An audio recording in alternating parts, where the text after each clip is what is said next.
You know, there's a lot of shows and movies that, for one reason or another, leave an impression on people. Some show us the world as we wish it was, others show us the real, dark, gritty parts of our life that no one wants to talk about.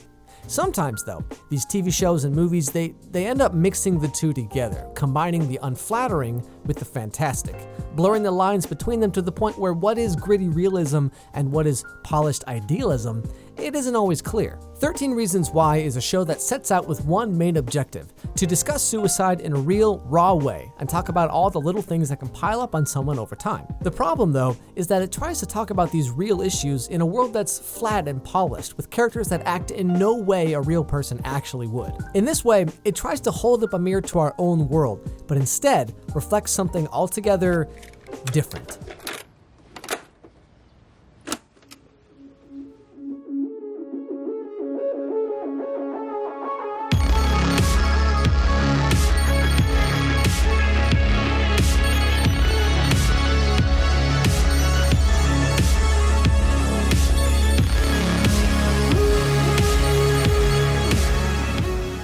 In 13 Reasons Why, we're introduced to the main subject of the series, Hannah Baker. Hannah has killed herself prior to the events of the show, but before she did so, she took the time to write detailed notes and record 13 tapes about why she was going to kill herself. Right from the beginning, the foundation of the show completely crumbles under its own weight. We're supposed to sympathize with this teenage girl who is driven into depression, but still somehow composed and focused enough to come up with an elaborate revenge plot. Right here, right at the beginning, is where the mirror that's supposed to show us the real world instead just shows us this polished fantasy land where the victim finally gets revenge on those who did her wrong. What is supposed to be a deep dive look at what can drive someone to suicide is actually just a revenge power fantasy. This is evident not just in the contents of the tapes, but also in the way that she talks. No return engagements, no encore, and this time absolutely no requests. Get a snack. Settle in, because I'm about to tell you the story of my life. More specifically, why my life ended. Throughout the series, Hannah feels increasingly powerless and victimized by all the other kids at her school. With each episode, we're supposed to feel more and more sorry for her as we learn about what everyone did to her, and how they drove her little by little to ultimately end her life. But once again, the fantasy supersedes the reality, making us think something is realistic, when actually, it's not. In the first episode, Hannah goes on a date with Justin, who's apparently attractive, I guess, and he takes a picture of her going down a slide. This picture, which shows a little bit of her underwear, gets group texted to the entire school. Everyone immediately shuns her, and rumors that she's a slut or she's easy, they spread like wildfire, and all of a sudden she has no allies or friends to talk to whatsoever. If everyone can apparently group text everyone else at the entire school, all Hannah had to do was reply to the same group text and say something like, "Lol, all we did was go to the park and he just kissed me, guys, everybody chill." She never even tries to correct any part of the rumor or make any attempt whatsoever to fight for herself. Now, to be fair, if she was portrayed in the show as like a shy, introverted girl who had trouble talking to people, then I could totally understand this reaction. But right from the beginning of the show, Hannah is shown to be sarcastic, witty, down-to-earth, good head on her shoulders. So why is her reaction so dissonant with the rest of her character? But let's just back up for a second. In a world where everyone has a smartphone, where things like internet porn are just a tap away at any moment, where teens proudly and unabashedly post sexy photos of themselves on Instagram and Twitter, in a world where sex positivity is at an all-time high, an upskirt picture of Hannah going down a slide, no one would even bat an eye. I mean, sure, some people might tease her a little bit and say like, cute undies, Hannah, but that would be forgotten by third period anyway. But okay, sure, let's suspend our disbelief for a second and say that everything up to now makes sense. As the tapes go on, her problems get progressively worse up to the end when Hannah is raped in a hot tub. Now, to be clear, I'm not at all making light of the situation, but up to this point, Hannah had multiple chances to either fix her problems or at least get out of the situation altogether. She chose, however, to take none of these. She continued to let them pile on, blaming everyone else for her situation instead of just dealing with it herself.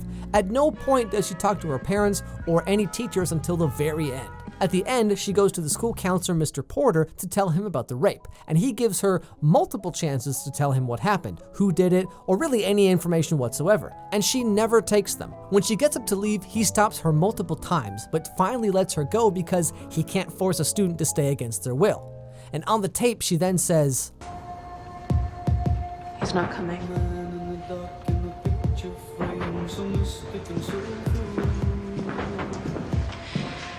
I think I've made myself very clear. But no one's coming forward to stop me. And this is the point right here at the very end when Hannah just loses all credibility and sympathy, at least for me. Even after ignoring all the opportunities to get help or solve her problems, even after pushing everyone else away, the school counselor, an adult with real power and ability to actually do something, asks her point blank, and Hannah says nothing. Then she turns around and blames him for not dropping everything he was doing and come after her, even though she made it very clear that she wanted to leave. She did the same thing earlier in the show after Clay tried to have sex with her. She freaks out and tells him 5 times to leave. So of course he leaves. And then on the tape she says, Why'd you have to leave? there were multiple people who tried to help her or could have helped her, and she pushed them all away one by one. Then, she constructed an elaborate revenge plot against them, and we're supposed to feel bad for her? The idealistic Hollywood takeaway from 13 Reasons Why is that we should be careful what we say and do, be nicer to each other, look out for each other, and yes, I agree, people should be a lot nicer. And in a perfect universe, that would happen. But the realistic takeaway from the show is to talk to your parents or teachers or someone about what's happening. Take charge of your own life. Stop focusing on what's out of your control and focus on what you can do about it. Of course, I'm not blaming the victim here. Let's get that very clear. What happened to Hannah in the show is not her fault whatsoever. But it's hard to feel too much sympathy for her when she openly refuses to get help or help herself, even when that door is wide open.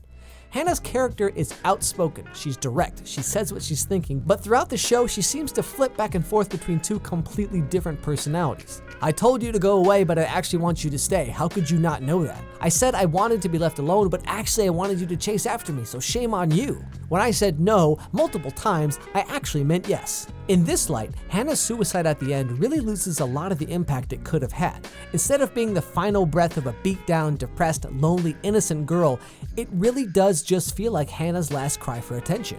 And combined with the fact that she recorded 13 tapes, labeled them, put them in a box, took them to the post office, gave instructions on what to do with them to another classmate, it's hard to see this as anything but. Now compare this to someone like Amanda Todd. This girl was blackmailed, followed even after changing schools multiple times, attacked even with the help from her parents and school faculty.